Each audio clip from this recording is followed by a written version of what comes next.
We're live. Oh, That's a great, good you can picture. see the Geo box in the background. That's a decent picture, isn't it?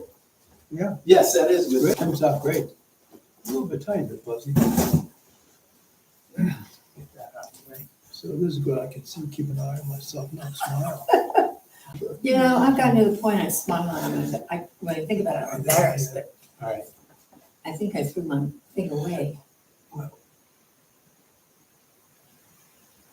don't know that we have anyone out there.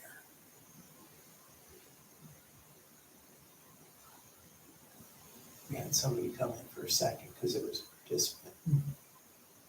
They're gone now. I guess we could just start. Sure, it says we're live now. And it's 7 o'clock. Okay. All right. Good evening. My name is John Wren. I'm a resident in counseling here at Meridian Psychotherapy. To my right is Dr. Michael Bohan. He is a retired. Yes, now. He's Well, retired I'm now. An addiction medicine educator. And there you go. That's Okay. a- And on the far side is Patty Smith. She is a licensed professional counselor and a certified sex addiction therapist here at Meridian. Tonight, we're welcoming you to a episode of Real People, Real Talk. Tonight's topic is maintaining sexual sobriety through the holiday seasons. And we thought we would start out by giving a little bit of information about what sex addiction is. So I have a series of questions that I'm going to ask Dr. Bohan, and we'll start right there. Okay, so I guess I'd ask, what do people need to understand about what sex addiction is? The sex addiction is first involves sex, and it usually involves sex which in a compulsive manner, and it's called acting out, and the compulsive sex increases over time because they use the word sex addiction because addiction. It's easy to understand about drug addiction. It has tolerance, over a period of time, gradually increased tolerance over time, and also dependence, which is withdrawal reaction. And the same thing applies to sex addiction because there's increased acting out, and then dependence is the withdrawal reaction, and that has to do with the consequences that occur from somebody continuing acting out. The blessed thing, of course, that we've all learned here at Meridian is, because we've been involved in this here for about 30 years, is that we see a lot of people getting better. And they follow the same treatment pretty much that drug addiction people do. Like getting involved, they get involved in AA and NA, and then our patients get involved in SAA or SA. So SAA is Sex Addicts Anonymous. So and the first step there is we're powerless of our compulsive sexual behavior. As they work comparison over alcohol or drugs for NA. So these patterns of addiction fit very nicely into the traditional addiction treatment, and not only that, it's very effective. We'll first get back a little bit to about the different types of sex addiction. And I have some things written down here, and this comes from Society for Advancement of Sexual Health, which you can find online. It's an organization that we belong to, which is a national and worldwide organization, actually. That promotes understanding about sexual addiction and its recovery. I should talk a little bit about terminology because sex addiction you can't find in the DSM-5. And more recently, that's in the past 3 years now, the word sexual compulsivity has appeared in ICD-11. And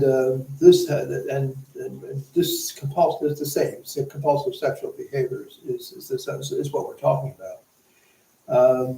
It's a lot akin to gambling addiction. Mm-hmm. Gambling addiction does appear, as I think it's compulsive gambling, it appears in DCM. 5, and also in the ICD-9. Now, the ICD-9 has sex addiction, or no, excuse me, not sex, it's compulsive sexual behavior in impulse control disorder, whereas the gambling has it in both addiction and compulsive disorder. And supposedly it'll be switching or adding to compulsive sexual behavior as in addition to impulsive behavior as also sex as addiction. Would you please explain, because I'm sure people don't understand or know what ICD is and. Oh, this is a book that has a list of all diagnoses, and these diagnoses have all been proven, and this is used throughout the world to apply, like for insurance or for doing charting, records, where the DCM-5 is used in the United States, the ICD-9 is used in the United States and worldwide. Right. So this is a way to go and open up the book and see the diagnosis and see how it's described. Mm-hmm. It puts the symptoms together with the disease. Now, as far as sex addiction, there's this compulsive behavior. It can, and I'll read some to you about from SASH. The first listed is masturbation. Now, masturbation by itself is not an addiction, but if it's masturbation in association with pornography, or it's used compulsively, Right. then it can be addictive. I guess any sort of pleasure really can be addictive. Yes, So, and then this is one, and this is our strongest pleasure, I think. Yeah. Probably. Yeah. Another would be simultaneous or repeated affairs. This is a common situation we see here in our treatment center, where our patients come in who've been involved in compulsive sexual activity with other partners other than their spouse, or also have repeated affairs. And all of these affairs often are with consequences. Consequences might be STD or some other harm which results from the relationship. Another thing we listed is pornography, and of course pornography has been around since probably before the Egyptians. Uh-huh. But now the pornography here is where it's used compulsively, and of course the most favorite, I guess, seems to be on the phone or on the TV on computer, where you pick up there's a lot of pornography there. Another is cyber sex, which fits in here, which was talking about our phone sex. Another is multiple anonymous affairs, anonymous partners. Another would be unsafe sexual activity. This is sexual activity which involves harm to another, physical harm to someone. Another would be strip clubs or adult bookstores. Not everyone goes to a strip club as a problem of sex addiction, but if you're losing your paycheck at the strip club, then maybe it's a problem. Wrong. Yes. So Go ahead. when does a behavior cross over to the point of being a compulsion? When the behavior becomes a compulsion is when you can't say no. When the person gets to the point where they say they may be promising themselves not to do it again, yet they do it again. Mm-hmm. And then not only that, it gets worse because the consequences grow over time. Okay. Anyway, so this is a little bit about in fact, it includes the paraphilias. Now, paraphilias is a type of sex which is other than usual intercourse, say. And these people who have paraphilias, be it exhibitionism, voyeurism, compulsions like that, and these compulsions then lead to problems, and then the problems will continue to recur, and then people have a hard time saying no to them. It's often thought, and all of this work comes from John Money, a researcher at Johns Hopkins. He's dead now, but he wrote a book called The Love Maps. And in the Love Maps, he details the different types of paraphilias. I think one of the most important things in the book, he says, is that We all have we call it a template, how we're going to experience sex in our adult life. And he calls it a love map. Dr. Carnes, a doctor who's pioneered a lot of work in sex addiction, calls it an arousal template. Mm-hmm. But the love map is pretty well, he said, determined by age 8. And if a person is traumatized, sexually traumatized before age 8, such as with being sexually molested, Mm-hmm. then oftentimes that results in a damaged love map, so that they experience sex in a form of a paraphilia in their adult life. And I'll give you an example. One of the first patients I saw here was a patient who came to me because actually he was referred by a counselor to come see me so I could refer he and his wife to marriage counseling. So I saw them and I said, "What's the problem?" And his wife says, "Well, my husband, he can't have sex with me unless unless an enema is involved." And so in going through his history, he came to see that his problem began when he was a child. He grew up in New Hampshire in a rural community and he had an outhouse. And so his mother, I guess, who probably a psychotic person, used enemas to punish the kid, to him, his brother. So if anything did anything bad, to give an enema. So he spent a lot of time in the outhouse. So at age 14, what do you know? He's in the outhouse with an enema bag. Yeah. So it became dictated to his brain, and this is the way he experienced sex, and this is how it came to us because the same problem continued to exist. These problems don't tend to go away on their own, and people need help with them. So. Well, I guess we could go on and on talking about all the different problems. But suffice it to say, it's compulsive sexual behavior with consequences. All right. So, in your opinion, why do you think that Meridian is so concerned with recovery from sex addiction during the holidays? Well, the holidays are stressors. We help our patients to set boundaries. One of the important parts of recovery is boundaries. And the boundaries involve not only just sex, but also the triggers, the things that lead up to it. Oftentimes the triggers could be tension in the home. It could be problems with children. Whatever the problem is, oftentimes the person with addiction will seek to resolve the problem by acting out. And so the holidays are more, I guess what you'd like to think is the holidays are a joyful time. Well, hopefully it is, but also because there's a lot of social stresses, in it. And also, what about travel?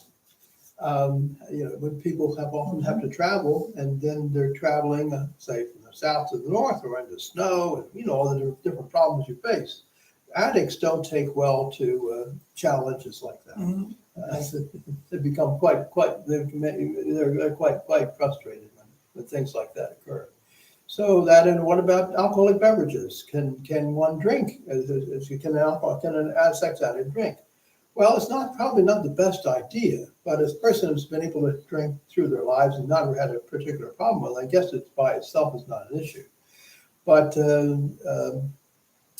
I think if drinking would relax your resolve and also lead to you having a desire to act out, then certainly alcohol would be contraindicated. And the same with pot and other drugs. They're all they help to prevent you from getting better. Would you address the difference between sex addiction and the legal people that have legal problems? Oh, yes. Well, you just read the paper. Almost every day we see something in there, some legal problem somebody's occurred related to sex, Well, what about the Harvey Weinstein, Jeffrey Epstein? All these things were all the stories we see about sexual acting out, which all result in punishment, legal punishment. Now, here at Meridian, we seldom see patients like that because they often are in the legal system, and getting caught up in the legal system, they don't have the opportunity to get the therapy that we suggest. There are sex offenders therapists, and all these people usually refer to sex offender therapists, but not all the sex offenders therapists think about sex addiction or the compulsive behavior being an addiction and recommending 12-step programs like we do. We hear, of course, of seeing patients who had such legal problems, but they're released, from their jail sentence or whatever, and we get them help, encourage them to get involved in 12-step recovery. But so I like to think of it a little this way: that sex offenders therapy is more into control and behavioral treatment. Where we are into surrender. That is, surrender doesn't mean giving up like I just went to Appomattox and saw the film there about Lee and the two armies coming to trap Lee at Appomattox, and so he surrendered. He sent his horse and somebody with a white flag and surrendered. Well, that's surrender when it comes to wartime. When we talk about surrender, we're talking about letting go of trying to do it on your own. Other people help you, especially if you're using 12-step programs. The second step is continue to take personal inventory. The first second came to believe a power greater than ourselves could restore us to sanity. So a power greater than ourselves. Now this came from AA, and SAA has it too, and found that to be quite helpful because SAA deals with our spiritual life as well, and not only more than that, I think it brings about the idea of the higher power to help us to let go. We do have a question on from our audience, and I guess it's from Superman. Why is there so much concern for sexual addiction over the holidays? Are there triggers someone should look for? Well, yes. Okay. One of the most important things about the holidays is not to forget your recovery program. If you're a person who's in recovery and going to SAA and getting counseling, then you are opting for sexual sobriety, so at the holidays, though, of course, this mentioned a little earlier about marijuana, alcohol, and drugs that you be exposed to. But also another thing I'd like to bring up, and when it comes to that, there's a saying in almost all the 12-step programs about the triggers, and they say hungry, angry, lonely, and tired. So that phrase is that I don't know that you're going to go hungry in the holidays. Angry, well, things may not be going your way because there's more social interaction, probably family and such. Lonely, now you'd think that wouldn't be a problem for most people with families, but many of our patients have lost their families. Because one of the consequences of sex addiction oftentimes is the family gives up on them. And so they are alone. And so, of course, with those patients, we greatly encourage them to continue to be in touch with their sponsor and members of the SAA program, so they can interact with them during the holidays. And most 12-step programs have a very they don't stop the meetings just because of the holidays. They'll still hold the meetings and oftentimes they may have food and stuff like that at the meetings as well. It promotes socialization among their members. So being social with other people, would be really important. And the last one, lonely and tired. Tired is, of course, you may be exhausted because of the thing. And we have to guard against that. You have to guard, of course, if you're traveling, if jet lag, one thing and another, to bring about it. But it's been sort of time honored to know that those things, hungry, angry, lonely, and tired, can be triggers and ones you have to guard against. I guess it talks about being prudent, and taking and listening to your body, and important to do that during the holidays. You mentioned something before that I think is a major problem. You don't have to be a sex addict to have this problem either. Is the fantasy of the holidays. We buy into a lot of what we see on the TV, which is families together, eating, snow, horses, all that. And we think that's the way Christmas is supposed to be. I don't know anybody that has that type of Christmas. Now, hopefully with families, you can get together and enjoy each other's company, but sex addicts, their fantasies might not be quite as the same, but they might have a fantasy about having a family get together, but they're sort of shunned. They can be shunned if the family knows about it. So they're sort of could be left out. Yeah. I think you mentioned that being shunned is something I've seen a lot, because especially if a person has multiple affairs, Right. and then and they may have been confronted by their spouse, about it, and just getting a therapy in the family, then takes sides, Mm-hmm. and they often will take sides for the wounded, that is for the spouse, and not the person we use a man in a case like this who is been involved with compulsive sexual activity and is not welcomed, with her family, say, so those are things they're tough. Addiction is a disease of losses, and we need to do, I guess, is learn from the losses. What can I do to? I heard this said that the desperation can be a gift. So, that sounds strange, doesn't it? But how can desperation be a gift? Because contained in the desperation is a way out, Mm-hmm. or how can I find the way out? So I always tell people, Dr. Bohan sees a gift in everything. And that when I first heard that, I thought, you've got to be crazy. Because some of the stories you hear, what's the gift in that? Right. But after a while, Dr. Bohan there was a gift in there someplace and he could find it. And I now use that for my own people because it's very, what's the word I want?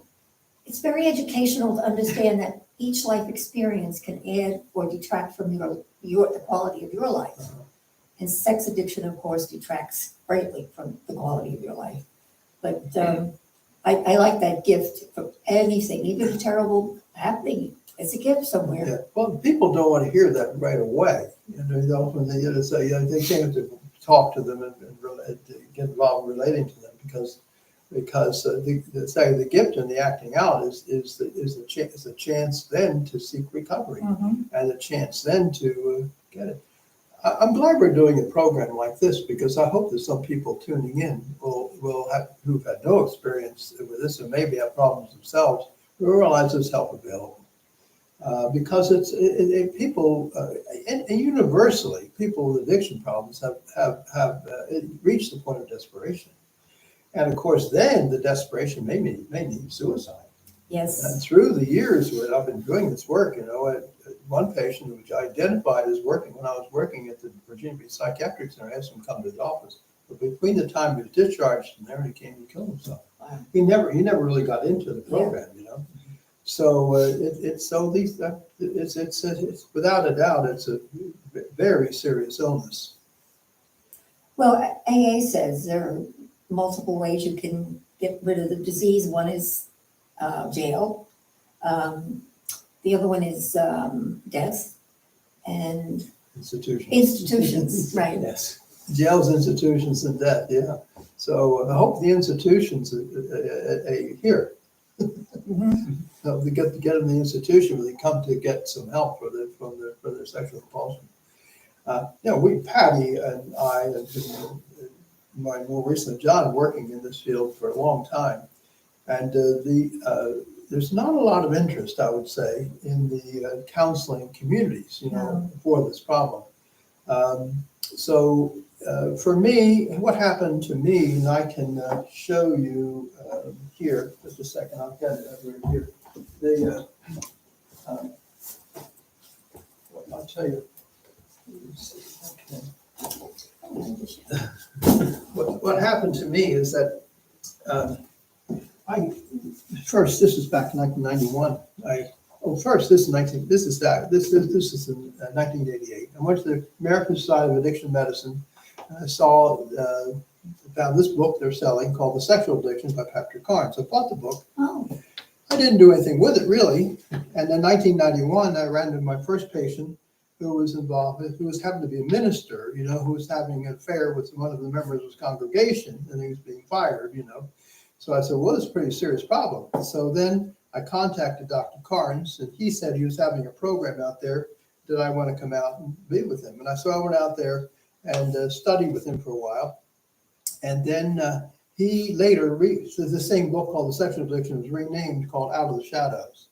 Now, this book is a primer. This is the first book you want to get. This is good not only for the person with sexual compulsion, but also for the family. There's a chapter in here for the family. So with him, he was our leader. He got us started, and then he's developed a certification program, because I know you and I now are certified in the sex addiction therapy through an institution that he's founded, So and also what's happened here with Dr. Carnes, he made this understandable. And he also pointed out that there is a way to get better,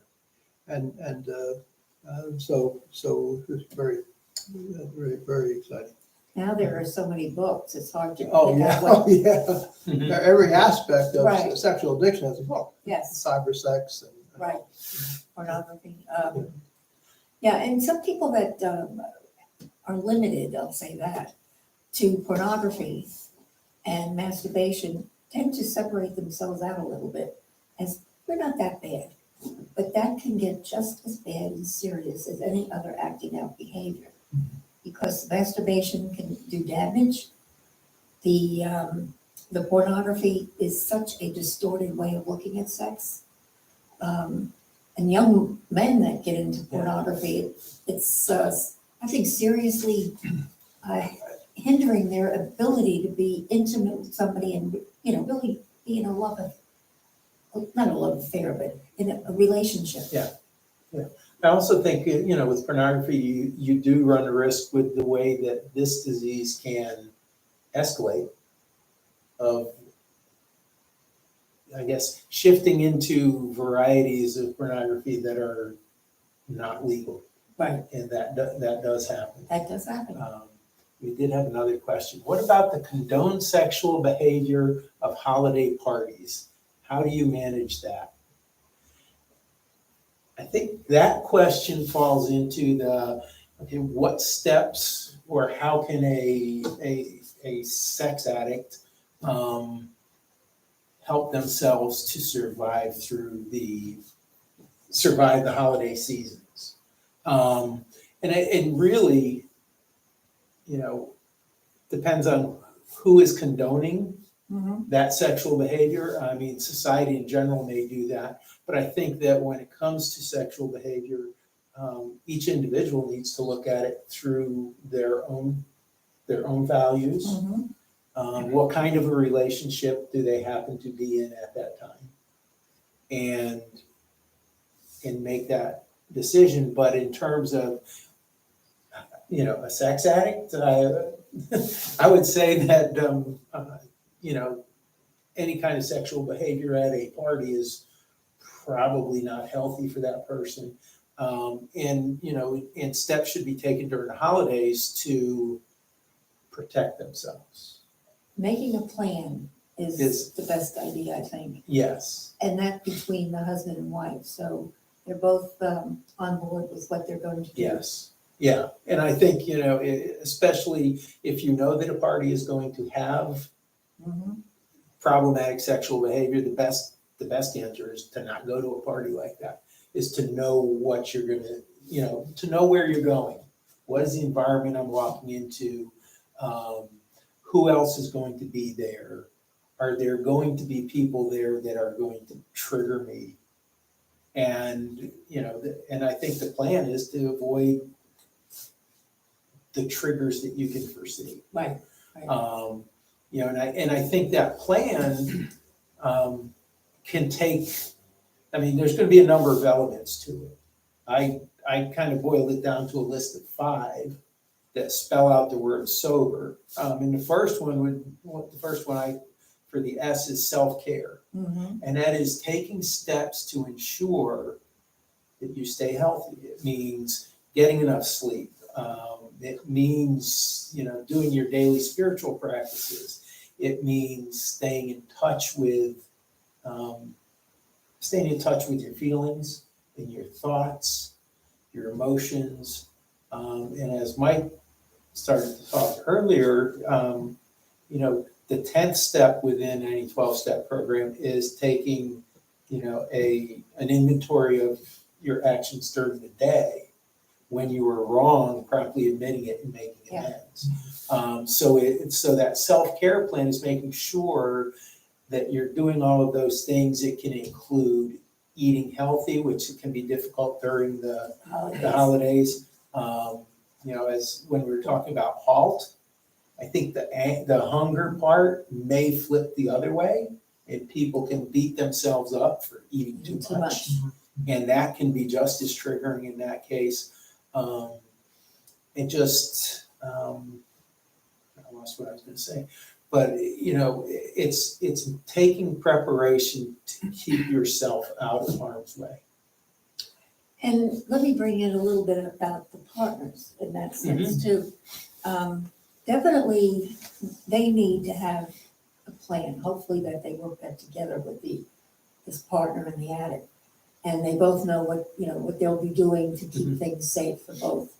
The partner is also very traumatized by what has happened to their relationship and their marriage.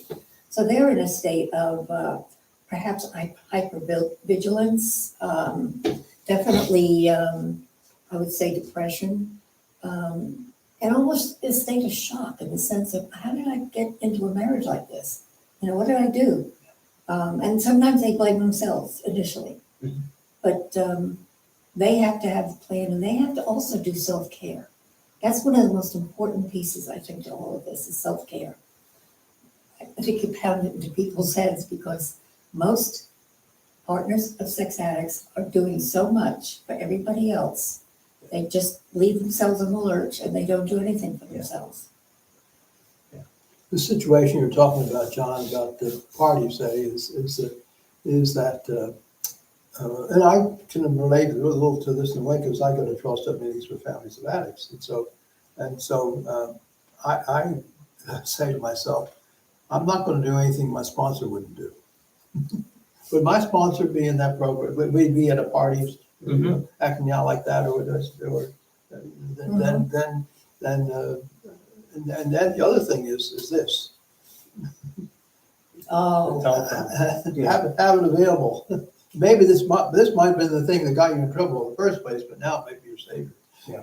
Helping you get free. But one other thing I thought about when Budget brought up the phone is that what you can do with your phone and your computers. What do you suggest, John? Well, there's a number. The most obvious thing I think is to put protective filters on it.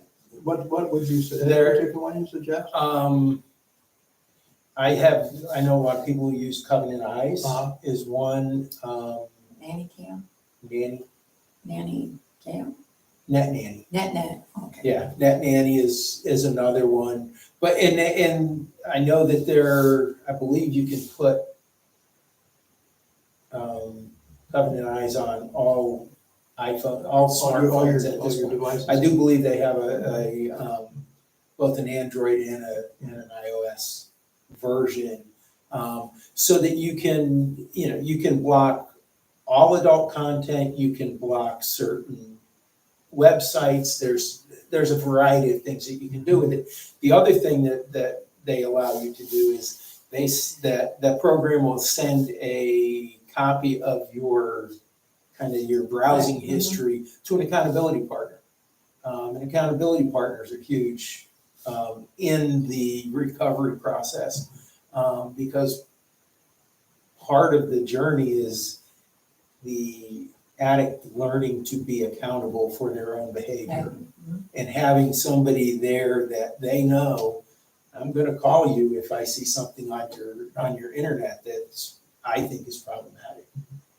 And we recommend that not be your partner. Yes, yeah, very strongly. It should not be your partner because they have enough to do. And one thing when Patty was talking about that, the importance of partners being in a recovery program as well, is that frequently what happens is if the addict gets in a recovery program, they're seeing themselves as rapidly improving and getting better. And if the partner's not getting help as well, then there's an imbalance in that relationship. Definitely. And I think that the partner being in recovery as well can kind of be maybe some guardrails or safety rails because it's easy for the addict to become very sure of themselves, very confident in their recovery when they're still just infants in that process, and they may not be as strong as they think they are. Yeah, and they want to be strong, Yes. so they can talk themselves into the fact that they're strong. And I think the treatment for the partner is fairly new, considering over the years when we first started this work, there wasn't much treatment for the partner. It was called codependency. It sort of gave them a little bit of the responsibility for what happened. And the partner felt very alone, very just out there with nobody to ask or talk to. And most people didn't understand the disease, so who do they talk to? So now help is available, inpatient, outpatient, and as much help as you can get, it's recommended. And I know the initial, if everyone that I saw could get to a treatment center like Meadows in Arizona or Keystone up in Pennsylvania, that would be the best way to start because they have really comprehensive programs. I mean, people up there 4 to 6 weeks in treatment, and they understand this problem and they know the solution, and they know all the tricks. Yeah. That is all that they've heard all the stories. In other words, So, but it's it's loving care. It's not dictatorial. Yeah. Yeah. I've visited these programs, and I've witnessed what went on there, and I see how wonderful they are and how loving they are. Yeah. Yeah. And that may be the first person that the addict has had really genuinely a good relationship with in a long time. The counselor. Right. Some of them get very attached. Yeah, and also the trust, because with people coming into this, I'm sure people would come into this world. They've identified the problem, the spouse or somebody refers them in, and I'm sure they don't come with a lot of trust. No. So what our job, I guess, is to identify the problem and try to build trust with the client, with the patient. Whereby they would trust that what we have to say is valid and something we've seen work before. The partner also, I wanted to add this, the family system often turns on the partner if she stays with he or she stays with their spouse, because they can't understand, why would you stay with somebody? Right. And I have found that at least in the work we've done, more marriages stay together than divorce. There's more. I was shocked when I first realized that. And especially people who get involved in treatment with us now, that almost always the marriage stays, Right. I want to ask you, Patty, about disclosure. That is where an addict often is certainly not telling the truth to the spouse. And so tell me about what you know about disclosure. It's a very long, somewhat intense, well, it is intense process where the partner works with a therapist and preparing to go through that. The addict works with a therapist to learn how to set up the disclosure. And what the person is supposed to do, the addict, write out what they've done to hurt the partner. And they don't have to give details because details aren't good. But basically like, okay, maybe I watch porn 3 times a week, every week for 50 weeks, or whatever. And the partner can usually ask questions. They're told to actually. And then at the end, hopefully, the partner feels like the slate is clean because the letter that the addict wrote tells everything that he or So she there's no did. more secrets. No more Yep. secrets. Yeah. But it can be very difficult. It can be very, well, people do what we call trickle down, where the addict will let their partner know, I did this, and then that's gone, and then all of a sudden, well, I did this too. And every time they do that, they rip the scab off the wound, and it gets raw Yeah. again. We've drifted a little bit.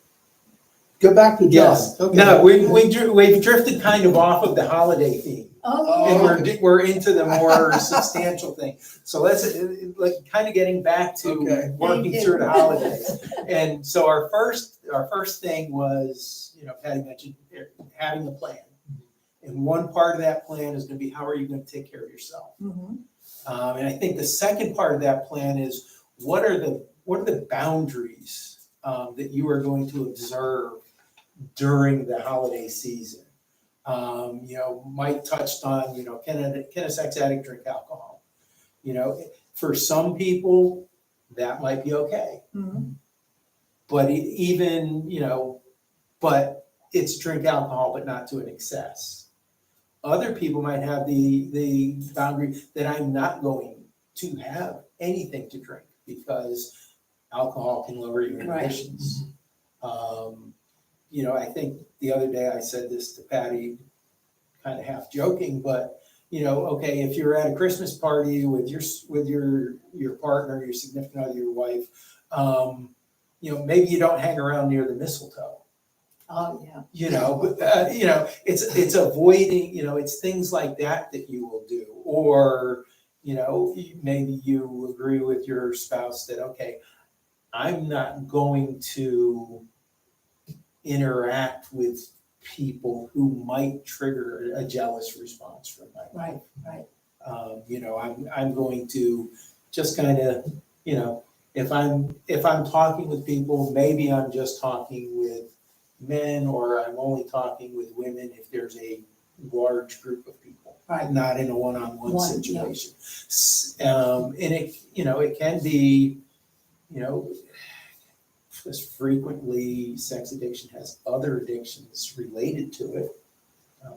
Alcohol being one, sometimes issues with eating. Maybe it's, okay, I'm only going to have one plate of food. It's just any kind of a way to keep yourself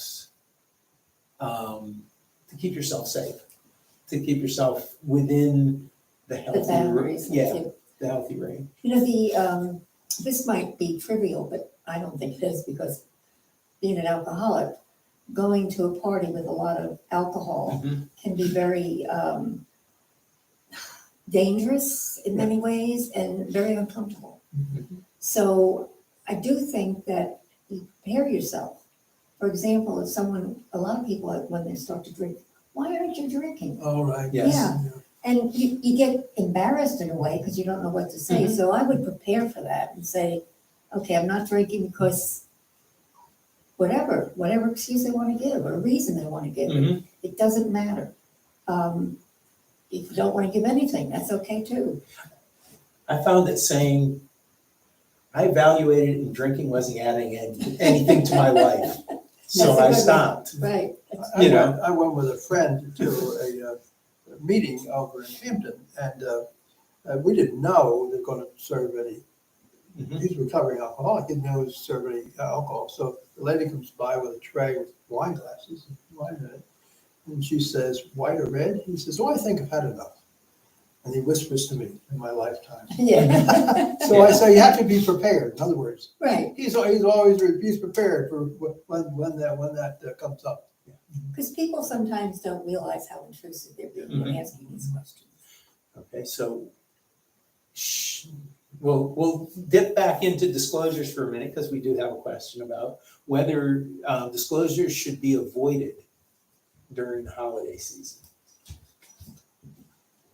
You know, I haven't read anything about that, but I would say from experience, no, yes, it should be avoided because it adds to the stress. Yeah. And that's, I think, way too much for anyone to handle at one Mhm. time. Yeah, there is a lot of stress involved in that.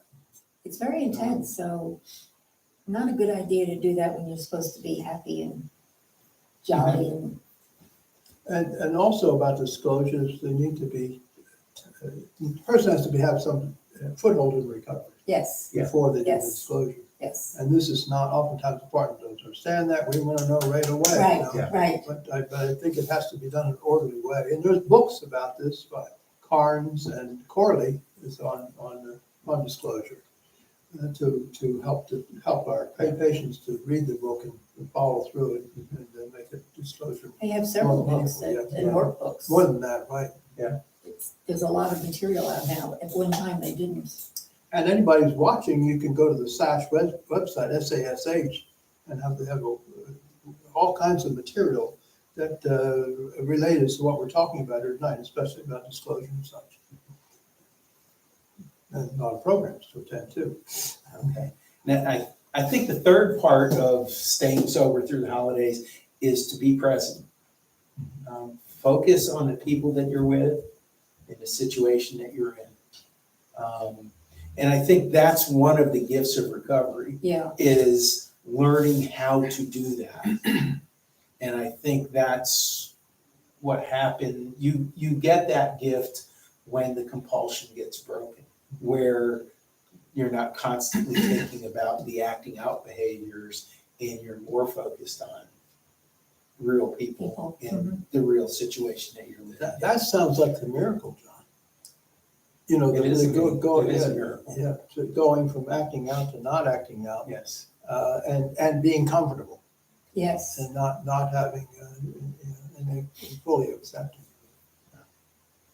Okay, we haven't, how does someone handle the New Year's hugs and kisses when the clock strikes midnight? It's a good question. I thought about that one too when I was preparing for this. Yeah. I mean, I think from my perspective, early in recovery, New Year's Eve parties might be a good thing to avoid. Right, I would encourage our patients to do that. Yeah. You know, as you progress in recovery and maybe you have years of sobriety, you know, that the hug, you know, would be acceptable, I think. If it's the friendly kind of hug, not a creepy hug or an overly long hug. yeah. Probably not more than one Mississippi. And definitely avoid the kiss part Yes, with anyone other than your partner would be that's kind of how I would go about it. 12-step people do hug. Yes. My husband learned to hug in 12-step Mhm. work because it's just a natural thing after a while. Yes. Now, that's an innocent thing, but it can become dangerous to a Yes. sex addict. And I think that goes back to the trigger point. Right, If hugging somebody of the opposite sex or somebody of the same sex would be triggering to you, then you should avoid that. and I do think turning down a party is not that big a deal. If you're new in sobriety, Mhm. I wouldn't go to a party. I don't think it's very safe. It's hard enough to set a boundary Right. with sober people. But if you're a bunch of people drinking, not necessarily alcoholics enough, but there's a part of the party, and their boundaries are less.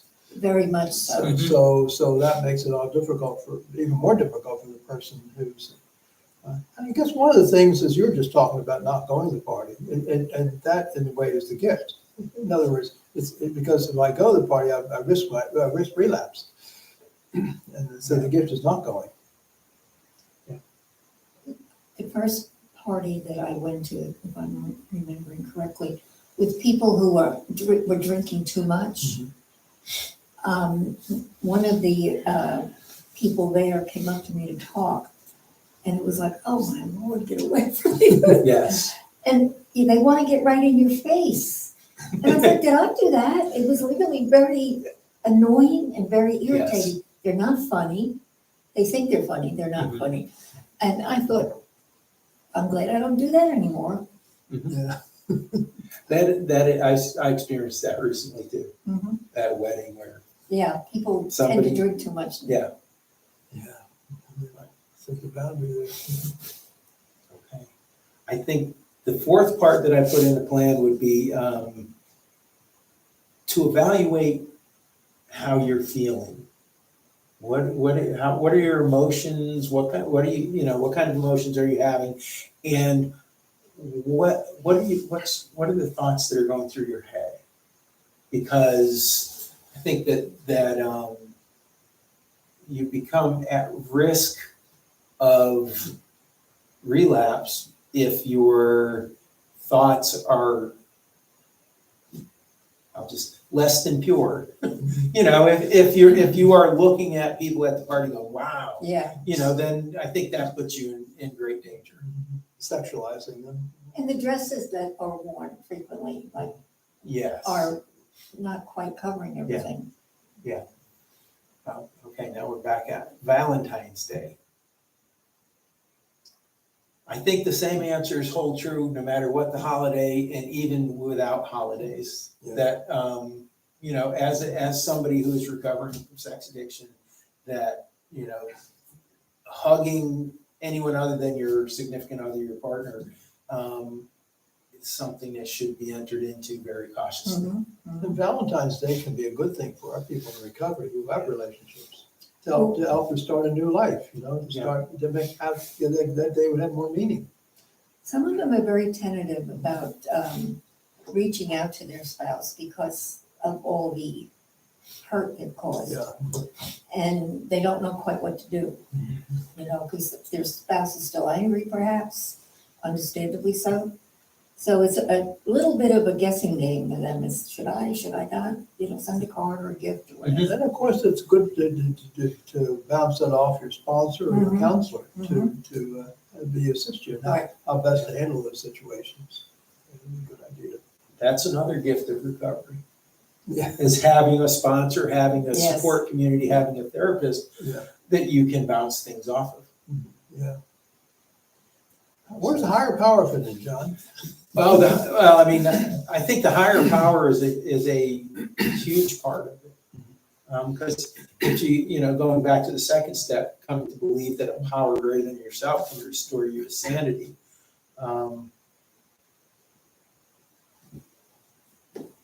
Because I think, that's not something that I believe somebody can do for themselves. Because, with an addict, their own best thinking got them there. That's how, following their own thoughts, what they thought was the right thing to do has gotten them there. So it's got to be something else.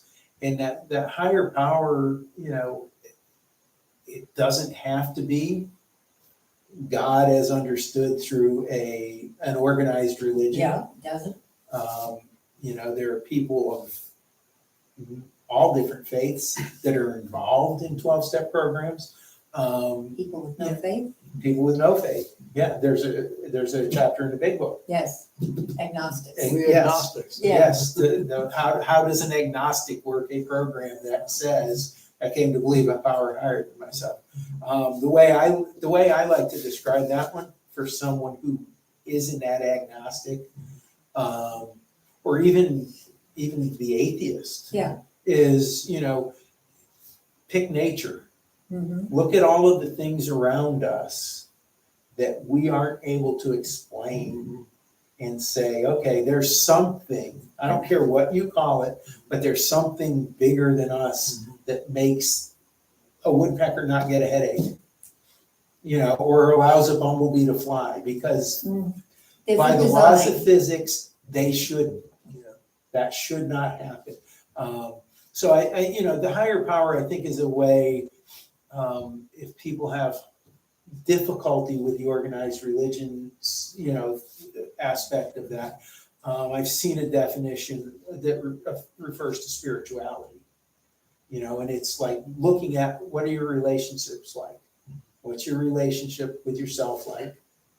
What's your relationship with other people like? And then what is your relationship, what is your relationship with higher power like? If you look at through that lens, even if you don't go to looking at the relationship with a higher power, it's like, okay, do I have a good relationship with myself? Do I like who I am? Or do I spend time beating myself up or talking myself down? How do I treat my spouse? How do I treat my kids? How do I treat the people that I work with? Because when you really get into recovery, stopping the behavior is like the first inch of recovery. Right. The rest of it is the changes that you experience and really how you interact with the rest of the world. Mhm. It's much more than just stopping that behavior. Because in AA, if you just stop drinking, but you're still a butthead, you're just a dry drunk. And I think that holds true. And I think that's the important part of that whole process. And I think that's where the higher power really comes in, because I think learning to be introspective Mhm. is not second nature to people, Mm-mm. and it's a painful experience. Yeah, you said something that triggered a thought, now I can't remember what it was. If I remember, Okay. I'll come back. Well, we can move on to the R in sober. Okay. And I had two R's. The first R is routine. And that is during the holidays or during any stressful period, it's important to stick with your recovery routine. That means going to your meetings, making phone calls to other people in the program, doing your daily readings, taking your daily inventories. It's very important to do that. Not One of take a the- vacation. Yeah, one of the tools that I like that I think I haven't seen it in anything other than with NSAA, is personal craziness index, Oh, yeah. which is That's in Carnes's book. yeah. Don't call it, no.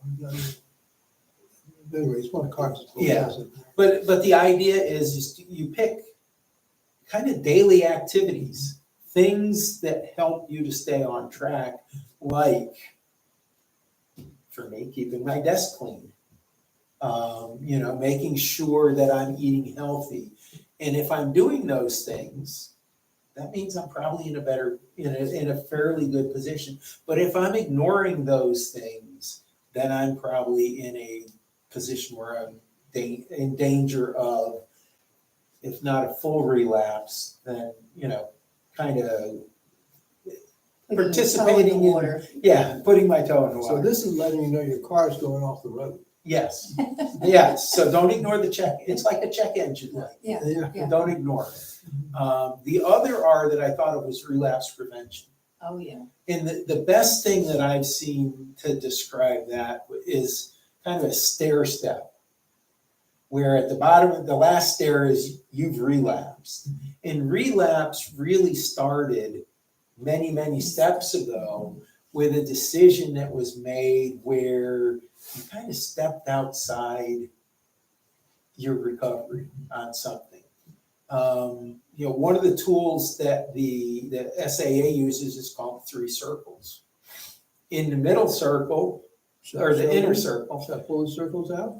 Yeah, you can pull the circles out, but in the inner circle, you put those behaviors that you are trying to stop, the specific sexual behaviors that you want to stop, and if you do any of those things, that is considered a relapse. So This is the red part would be the inner circle. The red part's the inner circle. And what's the green part? The green is I guess that's the middle circle in this model. These are the triggers. Yeah, and yes, the middle circle is the triggers, and those are things that if I do those, or if I stay in a place where I'm doing them more and more frequently, I'm going to wind up stepping in the middle of the circle. And then the outer circle is. The outer circle are healthy behaviors. Can you see any outer circle there? Early in recovery, Very- early in recovery, the individual is usually learning what healthy behaviors are. Right. So you can't hardly see it. Right. Yes. Right. And now, so as you work your recovery program, then you're finding that Your circles your outer circle gets bigger, things change, yeah. and your other circle should be shrinking.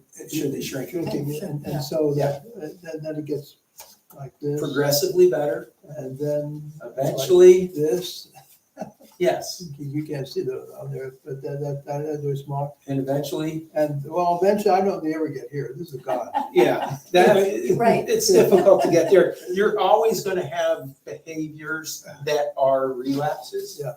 but the likelihood of you going there becomes smaller and The smaller. stressors and stuff that you. Yes, the stressors Uh-huh. get smaller, the likelihood of succumbing to the stressors gets. So where's your sponsor right now in this? Your sponsor's through the whole thing. Oh, Yeah, your sponsor is that person who is there to help you no matter what the situation is. Mhm. If you have a question about should I go to this party or not, Mhm.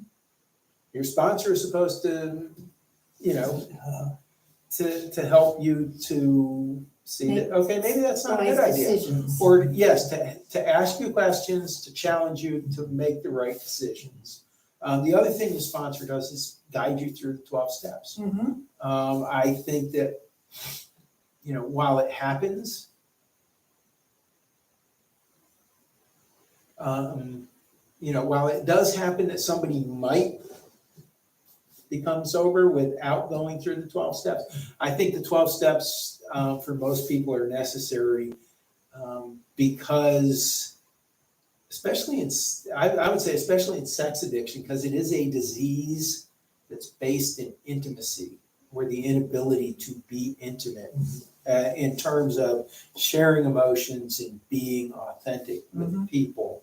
And I think that the meetings and walking through the steps help somebody to practice being intimate in a safe environment. Because I think many, many sex addicts had attempted to be intimate on an emotional level and didn't receive a positive reaction, Yeah. and therefore learned to not share emotions.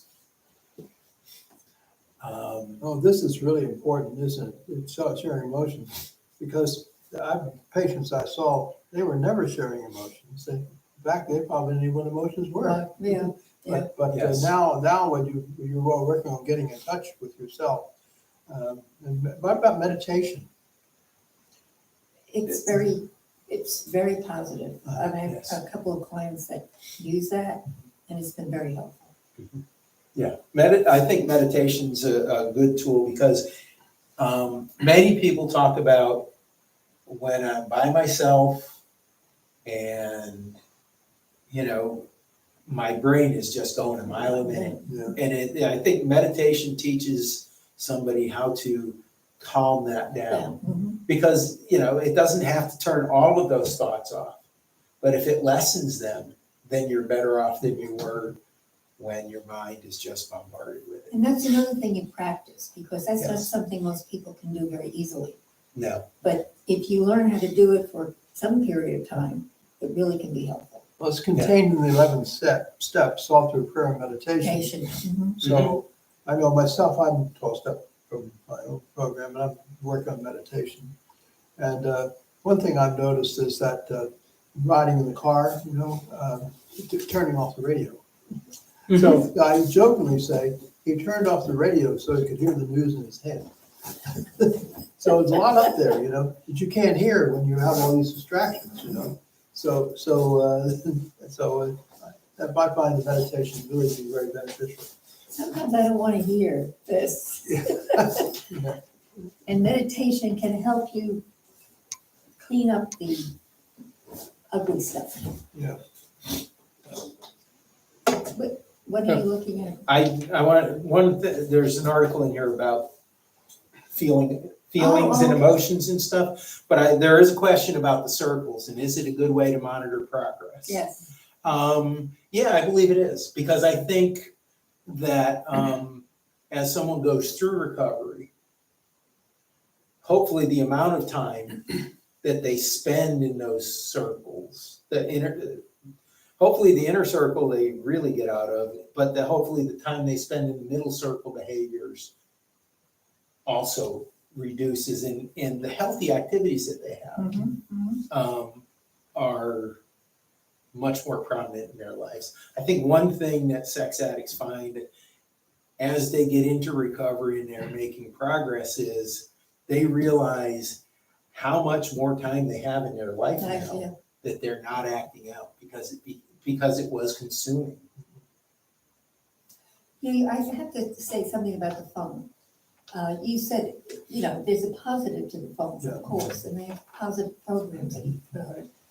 But in many cases, the partners find the phone very triggering because that's, that their spouse may go into the bathroom late at night or something, and they take their phone with them. Now, most people don't take their phone in the bathroom with them. So they're immediately triggered. What is he doing? I guess in a certain circumstance like that, it's best to leave the phone in view. So Yes, so it's not no, that's good, because that also would help the person who has a problem with the phone not have be a chance to use tempted. it. Yeah. Yes. No, it's very helpful if the person leaves it out, like in the kitchen or something. Well, and I think, when we're talking about boundaries, that those are made in concert with your partner and things. And I think that notion of not taking your phone is, Eases a lot of stress on the partner. yes. Very much so. And I think that's another sign that somebody is getting into better recovery is they're starting to think about, how is my partner going to feel if I get up at 2:00 in the morning and go to the bathroom and I take my phone with me? That's that's a relapse for sure. Yeah, it's more than likely. Right. Yes. But I came across this article, and it was talking about feelings, and it's a beginner's guide to alexithymia. Yeah, which I thought was fascinating, which they say about 10% of people have that. And I think that there's a large portion of that 10% that falls into the sex sex addiction. What's addiction the category. alexithymia? It's the inability to. I don't know if I can explain it. We talked about that at one of the groups, I think. It came up. In fact, I was very amazed because I'd never heard the term, and I thought, wow, now I know something different. Well, while we're looking it up, the question is, can we use the 3 circles for any other addiction? Yes, it's suitable for all addictions because the whole idea is to shrink the middle circle and the inner circle and middle circle, and broaden the outer circle. And it happens. We see we've been here in Meridian. We've been treated addiction for years here, and been witness to so many people living in the outer circle. Right. Yeah. I would like to just bring up a point of evaluating yourself, doing something to determine, are you growing in your recovery? Are you getting ahead? Dr. Bowen developed the spiritual recovery scale. And I know you can't read it, but it's a wonderful way. We check in, when we're in group, we check in this way. And they, Can I hold up closer to the camera? Would you see it then? I don't know. I can type it in chat. Let's see. There's the camera right here. How's that? Oh, yeah, that's good. Okay. So you want to, so shall I talk to her a little bit Yeah, about it? please. Okay, Yeah. now the instance, how this started was, we had groups and people checked in the group that had to check in how they're doing physically, emotionally, and spiritually. When they got to spiritually, they say, oh, I'm going to church, or I'm praying, or I'm not going to church, I pray, whatever. But I thought to myself, well, that doesn't really tell us where they are, you know? So we're looking for words we could use which would identify where spiritual recovery is. Wait a second, this is all backwards, isn't it? Yeah, Why is that? I don't know. Would you- That is strange. Okay, for those of you who read backwards, you see control over here? That's where people are when they come. And then surrender is what we're looking for. Now, this is a fluctuating scale. You know, the people gradually move in this direction. Control is an illusion. This is the people think they have control, but they actually don't. Surrender, as I talked about surrender earlier, is not actually turning the red flag. It's really about, simply put, inviting the higher power into your life. Next one is self-blame, goes to self-acceptance. So self-blame is something all people with addiction tend to do. They feel they can get the feeling blame themselves for it, and of course society does too. And then self-acceptance is accept the fact that they are human and they have subject to foibles, and there's a way out. Next is self-pity, or feeling sorry for yourself, and the opposite is gratitude. Gratitude for all the gifts you have in your life, and no matter how far down things have gone, there are some bright lights if you'll be looking for them. Loneliness or isolation is the next one. This comes along with all addiction, that moves to friendship and solitude. So that's what solitude is being meditative. Friendship is something you were talking about earlier, John, is getting involved with healthy people. Resentment to forgiveness comes along with addiction too. People is very resentful to themselves and also to others. And forgiveness is learning how to forgive yourself and others. Mm-hmm. So this is a useful check-in, so we see how people are doing. And a sixth one that was added to that Remember? was indignation Yeah, to remorse, and that's basically how do you respond if somebody maybe questions your sobriety or your behavior? Yeah. Do you get defensive? Do you get upset, or do you accept that and say, okay? Like there are certain behaviors Yeah. that sort of pull you in that maybe that person isn't doing too well, by getting defensive and not, talking it out with their partner. Yes. Getting Okay. angry. See, it's been written up here. See, control and surrender, self-blame and self-acceptance. Mhm. So you all can, I guess everyone's available to everyone to read, yeah. So the definition of alexithymia. Typically, individuals with alexithymia struggle to recognize, identify, and describe their feelings. Yeah. This often includes difficulty discerning between emotions and physiological sensations. And it's a known risk in many mental health situations. And then there's a long list of potential signs that maybe show that somebody might have this. You don't hear that word very often, though. I don't think most of us know what it is. No, But we did talk about that in group one night because somebody brought it up. I'm not sure. yeah. So, Always nice to know what word you apply. yes. Yes. Now, anything more about the holidays that we need to cover? That's, I think we covered a lot of important issues. Then, how about the letdown after the holidays too? Or how about the cost of the Christmas? I think the cost of Christmas goes into the trigger Yeah. categories, and I think that frequently finances and financial struggles are something that adds to that stress level, and it can cause somebody to relapse. Very definitely, Yeah. especially in this day and age. Mhm. The prices are, and kids don't understand, they want what they want. What Yeah. about, Patty, what about disclosure to children? Is there any thing about that? Well, I'm trying to remember now, there's a chapter in the book that Stephanie Carnes edited. I'm trying to think of the name of Not it. courageous love, is it? No. Okay. It's, each chapter has a different author, Okay. and one chapter is about children. Mhm. And how do you tell a child?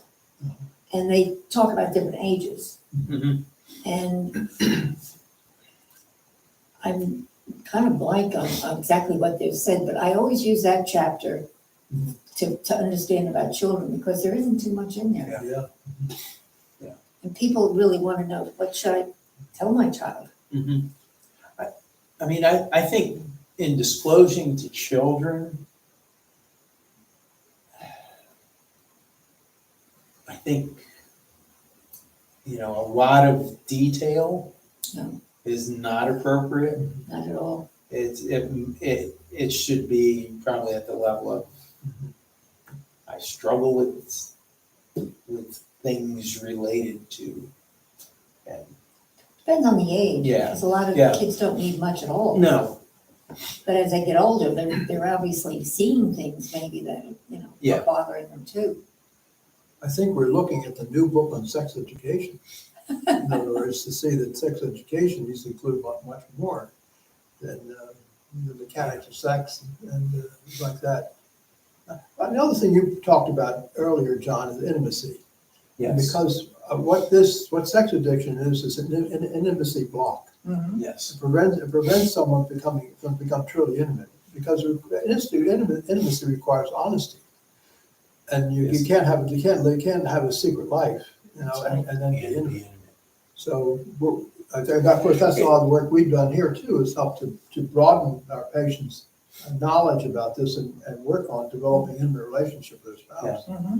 And so, Oh, another thing about the spouses too is the fact that if people, if they go to a treatment center like at the Meadows or Keystone, they have family week, so that they have a chance to go there and interact with their loved one who's in treatment, and also get some help themselves to see how, about the nature of the problem, and learn about the process that they're going through, and have some meetings with the counselors and with their spouse. Sometimes they do a disclosure at that point. It could be, yeah. Of course, that's a pretty safe place to do it, because you have a support there Yes. for everyone. You have a support for the family member and support for the patient to go Right. through that, and that would be good.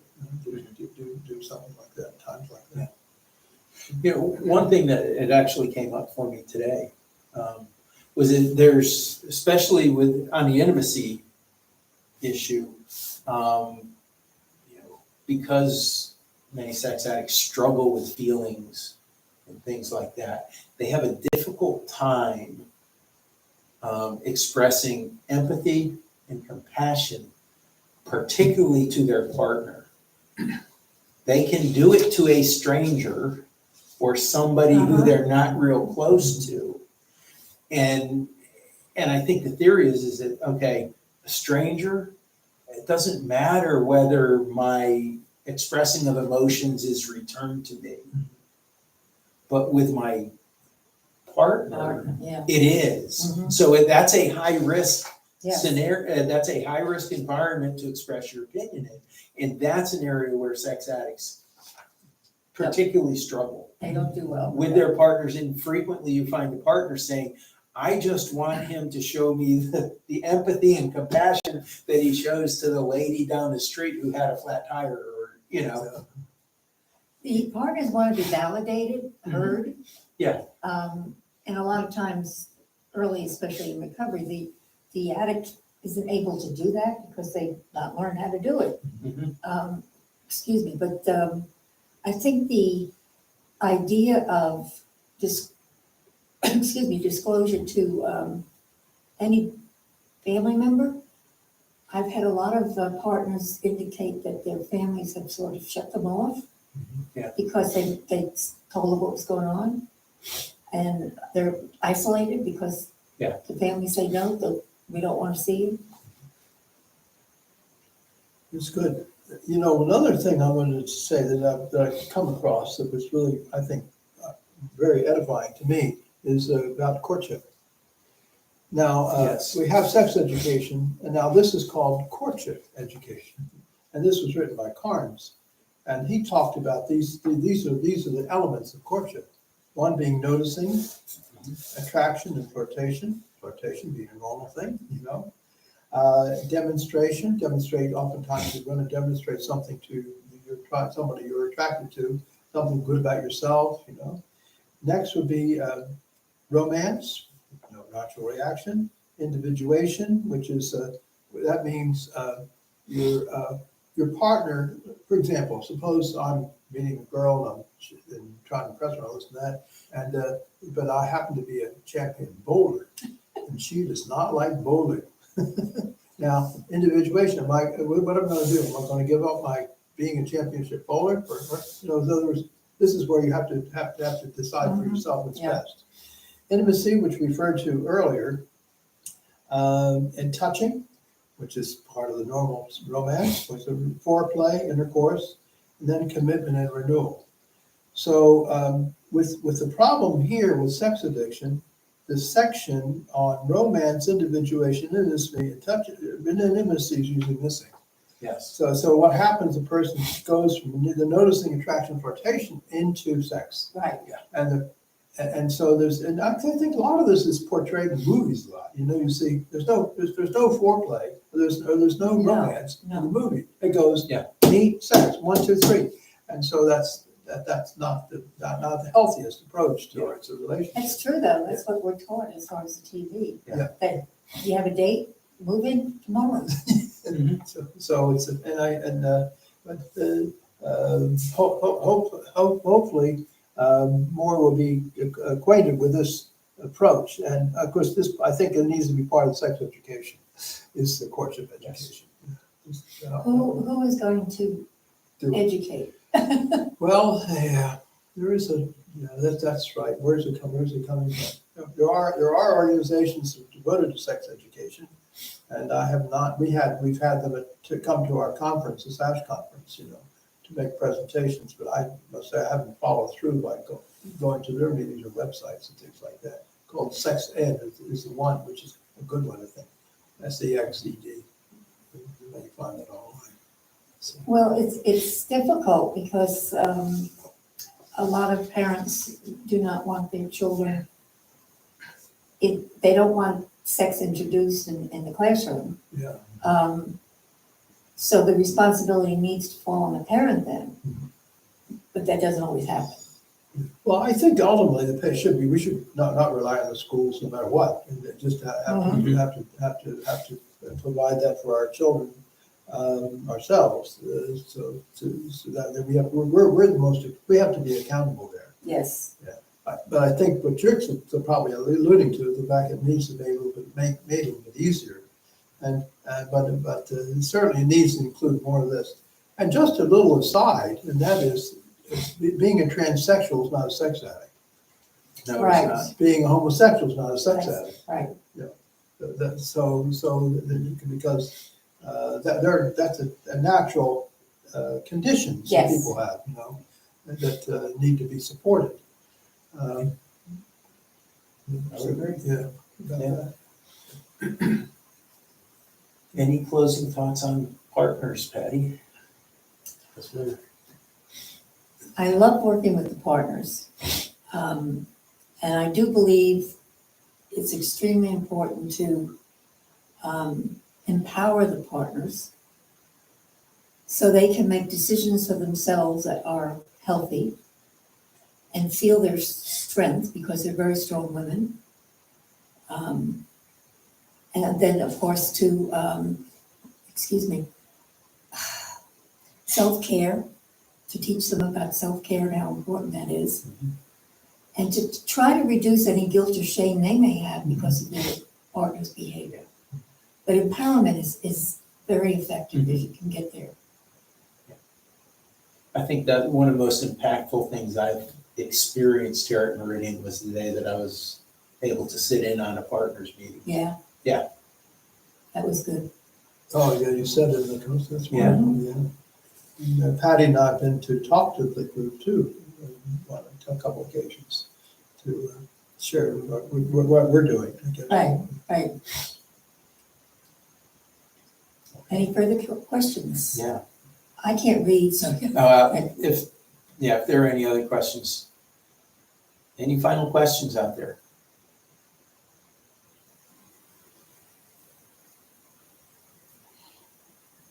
Okay. Okay.